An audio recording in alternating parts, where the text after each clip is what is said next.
जिस तरह से आपने भी बताया प्रशांत किशोर का जो छवि है वो अगर हारते चुनाव तो ये बड़ी बात होती उस वक्त।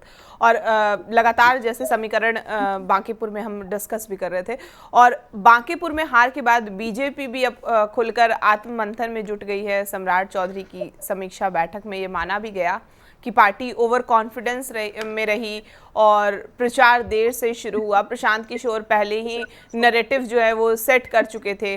50 से ज़्यादा विधायक लगाए गए, लेकिन बूथ तक पहुंचने के बजाय बैठकों में ही ये व्यस्त रहे और टिकट बदलने से गलत संदेश गया। सोशल मीडिया पर विपक्ष को जवाब नहीं मिला। कमज़ोर उम्मीदवार, सवर्ण नाराज़गी और जेनजी का गुस्सा भी भारी पड़ा। जिस तरह से लगातार ये चर्चा हो रही है कि अब संगठन में जवाबदेही करने की तैयारी है।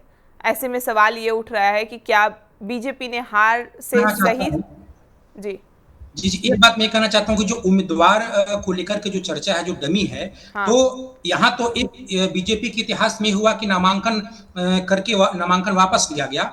दूसरे बार जो नीरज कुमार आए, तो इनको डमी बताया गया, जिस तरीके से बोल नहीं पा रहे थे या इनकी उम्र को लेकर के।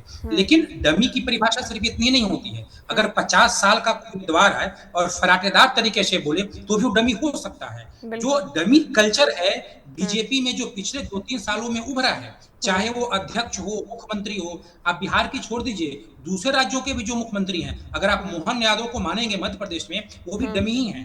तो नीरज सिन्हा को लेकर के नहीं, नीरज सिन्हा का जो निर्णय था, वो डमी कल्चर का चरम था। बिहार बीजेपी के जो नेता हैं, कद्दावर नेता हैं, कई जितने सारे बड़े नेता हैं, उनको लगा कि अब तो इस कल्चर का हद हो गया। अब हर हर हर जगह पे अपने तरीके से उनका निर्णय हो रहा है, तो इसको लेकर के अच्छी खासी नाराजगी थी। बिल्कुल।